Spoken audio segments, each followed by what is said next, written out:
वृषभ राशि वालों, 28 अक्टूबर ये दिन, जिस दिन मंगल का गोचर अपनी राशि के अंदर वृश्चिक राशि में हो रहा है। वृश्चिक राशि मतलब आपकी चंद्र कुंडली के सप्तम भाव में यहाँ पर गोचर कर रही हैं। अब सप्तम भाव में गोचर होगा तो इसका क्या प्रभाव पड़ेगा, क्या असर दिखाई देगा। यहाँ पर आपके सप्तम भाव के स्वामी हैं और यहीं अपने ही भाव के अंदर गोचर कर रही हैं। 12वें भाव का स्वामी जब भी सप्तम भाव में आता है तो यहाँ पर क्या असर दिखाता है और कौन सी सावधानियां हैं जो आपको रखनी है, तो एक एक करके जल्दी ही शुरू करते हैं। अब यहाँ पर 12th हाउस जो कि खर्चे को दिखाता है ना, आपके वीराने, पागल खाने, है ना, दवा खाने, इन चीज़ों पर खर्चे को दिखाता है। जेल खाने की यात्रा को दिखाता है, विदेश की यात्रा को दिखाता है। और वो भाव यहाँ पर 7th हाउस के अंदर आना। अब यहाँ पर होगा क्या, एक तो अपने गुस्से के ऊपर आपको काबू रखना होगा। यहाँ पर है ना, आपको कोई छोटी सी कही हुई बात भी अपने पार्टनर की, है ना, यहाँ पर अपने स्पाउस की कही हुई बात आपको बहुत ज़्यादा बुरी लग सकती है।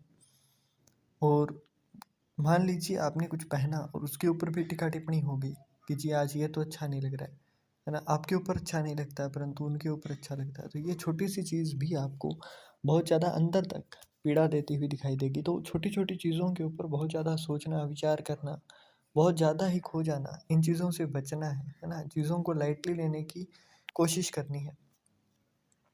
इसके साथ साथ 12वें भाव का स्वामी है तो यहाँ पर है ना, आपको कोशिश करनी है, अगर आपसे हो पाए तो 28 अक्टूबर के बाद कुछ ना कुछ ऐसा प्लान बनाने की सोचना है जिसके अंदर आप अपनी वाइफ के साथ, है ना, अपने पार्टनर के साथ आप कहीं यात्रा पर जा सकें। विदेश यात्रा ना सही तो भी अपने जहाँ पर आप रह रहे हैं वहाँ से 200 जो 400 किलोमीटर या फिर उससे आगे की यात्रा अगर आप कर पाएँ उनके साथ, है ना, थोड़ा वक्त बिता पाएँ, तो उसकी तैयारी करनी है। यहाँ पर आपके मैरिड लाइफ के अंदर जो रिलेशंस हैं वो थोड़े एक ख़राब स्तर पर जाते हुए दिखाई देंगे। तो इसलिए यहाँ पर यात्रा करना, उनके साथ टाइम स्पेंड करना, है ना, थोड़ा सा उनको टाइम देना, ये चीज़ें वो रहेंगी जो कि इस रिश्ते को यहाँ पर ख़राब ना करके थोड़ा सा जो इम्पैक्ट ये चाहता है मंगल, है ना, वो चीज़ आपको मिल पाए। वहीं मंगल फायर एलिमेंट का प्लेनेट है और जब भी 7th हाउस के अंदर आता है तो ये लीडरशिप जैसी, है ना, आपको आगे बढ़कर चीज़ों को रखने जैसी क्वालिटीज़ तो देता है, परंतु यहाँ पर गुस्सा भी होता है और एनर्जी भी होती है। और इस एनर्जी को अगर आप अच्छे से यूज़ नहीं करते हो तो वो चीज़ फिर आपके लिए ही बैकफायर करती हुई दिखाई देती है। तो इसलिए यहाँ पर अगर आपको इस चीज़ का फ़ायदा उठाना है और आप नहीं चाहते हो तो आपको जिम जॉइन करना, डेली रनिंग करना, इन चीज़ों के ऊपर ध्यान देना होगा, क्योंकि यहाँ से 7th एस्पेक्ट आपके सीधे सीधे जो है वो लग्न भाव के ऊपर है और 8th एस्पेक्ट आपके सेकंड हाउस के ऊपर, द्वितीय भाव, है ना। तो आपकी वाणी के ऊपर आपको कंट्रोल रखना होगा। आप गुस्से के अंदर कुछ ऐसा बोल सकते हो जो सामने वाले को बहुत ज़्यादा बुरा लगे। तो अपनी वाणी के ऊपर आपको कंट्रोल रखना है, क्योंकि यहाँ पर मंगल के साथ साथ बुध भी 24 अक्टूबर को गोचर करेंगे।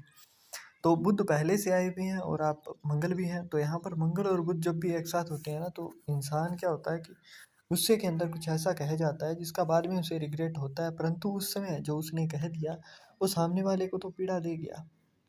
और आपकी वाणी से जो सामने वाले को आहत हुआ है वो कोई शारीरिक घाव तो है नहीं कि आपने कुछ कहा तो वो बाद में भर जाएगा।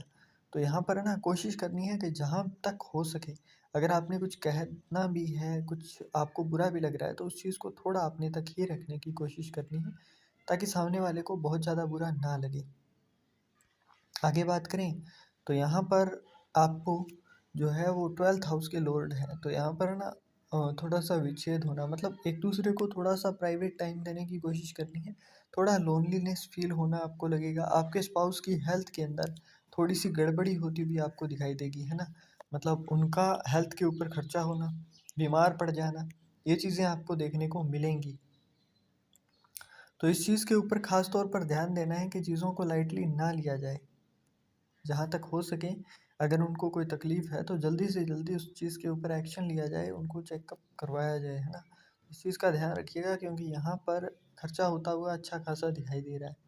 और इस चीज़ को बचाने के लिए आपको अगर यहाँ पर मंगल की हेल्प लेनी है तो वहाँ पर आप क्या कर सकते हो, वो भी मैं वीडियो के एंड तक बताऊँगा।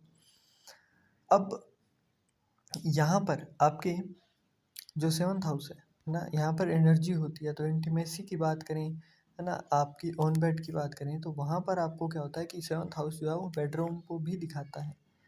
और बेडरूम के अंदर यहाँ पर आप कुछ नया अगर ट्राई कर सकें, है ना, तो क्या होता है कि यहाँ पर जो एनर्जी होती है वो उसी साइड में लगनी शुरू हो जाती है जहाँ पर ये चाहता है मंगल।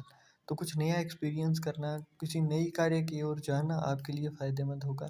अब यहाँ पर जब भी बेनिफिक होता है ना, जिन लोगों की कुंडली के अंदर भी बेनिफिक है, अच्छा असर दिखा रहा है, तो यहाँ पर फाइनेंशियल कंडीशन, क्योंकि सेवन्थ हाउस जो है वो डेली वेज का भी है, तो यहाँ पर बैठकर आपको आपकी फाइनेंशियल कंडीशन जो डेली वेज है ना, डेली जो आप इनकम करते हो उसके अंदर इजाफा देखने को मिलेगा, वहाँ पर बढ़ोतरी देखने को मिलेगी। गरीबी जो अब तक थी वो सुधरती हुई दिखाई देगी।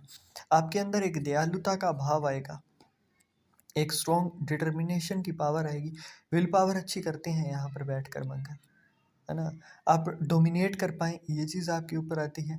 आप दूसरे को भी इज्जत दोगे और स्वयं भी इज्जत पाने के हकदार होंगे, मतलब सम्मान, प्रतिष्ठा, इन चीज़ों के अंदर बढ़ोतरी होगी। यहाँ पर आपको डोमेस्टिक हैप्पीनेस मिलती है, मतलब पारिवारिक जो सुख है ना उसके अंदर आपकी बढ़ोतरी देखने को मिलती है। यहाँ पर आपको अगर मौका मिले कि बच्चों को या फिर भाई के बच्चों को आप किसी तरीके का कोई गिफ्ट दे सकें, उनको कोई किसी तरीके से खुशी दे सकें, तो उस अवसर को हाथ से जाने नहीं देना है। यहाँ पर जब भी आते हैं मंगल तो ये नेटिव को जनरस बना देते हैं, है ना, उस इंसान के हाथ में पावर देंगे, अथॉरिटी देंगे, वेल्दी बनाएंगे उसे। उस इंसान का दिमाग जो है वो मैथमेटिक्स के अंदर अच्छा चलने लग जाता है। परंतु अगर यहाँ पर ही बैड कंपनी, क्योंकि मंगल के साथ बहुत अच्छे नहीं हैं, तो अगर आपकी लग्न कुंडली के अंदर भी यहाँ पर मंगल बहुत ज़्यादा अच्छे नहीं हैं, तो ऐसे में आपको थोड़ा सा दिक्कत देंगे। अब इसके अंदर है ना, अगर आपके लग्न कुंडली का जो ट्रांजिट चार्ट है उसके अंदर अगर जुपिटर और वीनस दोनों में से कोई भी फर्स्ट हाउस के अंदर गोचर कर रहा है, तो ऐसे में यहाँ पर आपके जो है वो बढ़ जाती है ये चांसेस कि आपकी जो भी इच्छा बहुत समय से अधूरी थी या फिर आपको उतने लाभ नहीं हो पा रहे थे जो आप चाहते थे, तो अब आपको बार बार उसी हाल के अंदर लाभ होगा जैसा आप चाहते थे। वहीं अगर देवगुरु बृहस्पति या फिर दैत्यों के गुरु शुक्र पहले से छठे भाव के अंदर विराजमान है, ऐसे में आप रॉयल पोजीशन, मतलब एक अच्छा हक आपको मिलेगा। जैसे कि अगर आप बहुत लंबे समय से यूपीएससी की प्रिपरेशन कर रहे थे, कोई एडमिनिस्ट्रेशन पद की तैयारी कर रहे थे, स्टेट पीसीएस की तैयारी कर रहे थे, तो ऐसे में आपको वो पद मिलने के चांसेस बढ़ जाते हैं। वहीं अगर कुंडली के अंदर मंगल नेगेटिव है, मतलब मंगल यहाँ पर या फिर बुध पहले 7वें या फिर 8वें भाव के अंदर वीक बैठे हैं, मतलब उनके साथ कोई ऐसा प्लेनेट है जो उनकी, जैसे केतु बैठा है बुध के साथ, है ना, तो वहाँ पर भी दिक्कतें आती हैं। और वहीं अगर बुध और शनि दोनों के दोनों ही छठे या 7वें भाव के अंदर लग्न कुंडली के ट्रांजिट चार्ट में बैठे हैं, तो वहाँ पर भी ये थोड़ा सा लक फैक्टर आपका कमज़ोर कर देते हैं, तो इस चीज़ का ध्यान में रखना है। अब यहाँ पर बैठकर आपको कौन सी चीज़ों का खास तौर पर ध्यान देना है, यहाँ पर ना आपके स्वास्थ्य से जुड़ी प्रॉब्लम आपको देखने को मिल सकती है ना, स्वास्थ्य से जुड़ी हुई यहाँ पर चीज़ों को ज़्यादा अपने तक रखने पर हार्ट से जुड़ी हुई दिक्कतें, ब्लड से जुड़ी हुई, स्किन से जुड़ी हुई दिक्कतें देखने को मिलेंगी। यहाँ पर आपको एक चीज़ का ध्यान रखना है, क्योंकि आपके यहाँ पर चंद्र कुंडली के अंदर पहले से छठे भाव में ही है देवगुरु बृहस्पति, तो एक चीज़ का खास तौर पर आपको ध्यान रखना है, वो ये है कि आप जब भी भोजन करें ना, तो उसका एक छोटा सा ग्रास अगर आसपास में गौ माता हो तो उनको दीजिएगा। अब आप घर के अंदर भोजन कर रहे हैं तो वो भी भोजन आपको गौ को देना है। अब ऐसा करने से आपको यहाँ पर फाइनेंशियल गेन्स अगर आपको नहीं हो रही थी, तो मॉनेटरी गेन्स आपको होनी शुरू हो जाएगी। पैसे के मामले में हाल आपके सुधरते हुए आपको दिखाई देंगे। और इसके साथ साथ आपको यहाँ पर अपने गले के ऊपर केसर का तिलक या फिर पीले चंदन का तिलक अगर आप लगा सकें तो वो भी आपके लिए फ़ायदेमंद रहता है।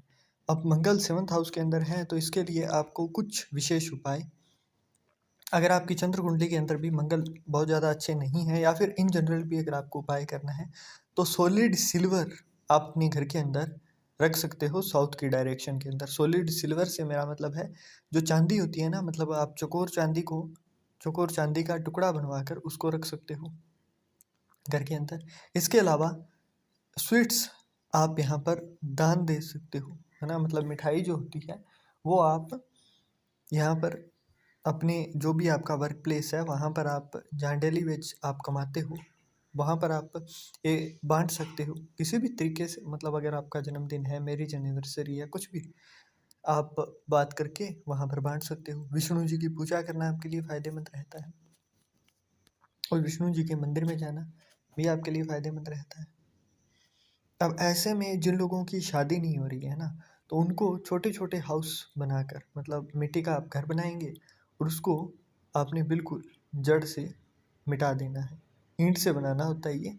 जैसे 2-3 ईंट का यूज़ किया, आपने घर बनाया और उसके बाद में उसको बिल्कुल तहस-नहस कर दिया। और ये चीज़ आपको अब से 28 अक्टूबर से लेकर लगातार 9 दिन तक करनी है, सिर्फ 9 दिन, है ना? तो ऐसे में आपको फ़ायदा ये मिलेगा कि अगर आपकी शादी नहीं हो रही है ना? तो वो शादी आपकी होने के योग बन जाएँगे, आपको मैरिज के मामले में अच्छा फ़ायदा देखने को मिलेगा। ऐसे में अगर आपको कोई भी फाइनेंशियल काम हो, जहाँ भी आपको धन के लिए कोई डील करने जाना हो, तो शहद थोड़ा-सा अपनी ज़ुबान पर रख कर फिर जाइएगा, तो भी आपको अच्छा फ़ायदा यहाँ पर देखने को मिलेगा।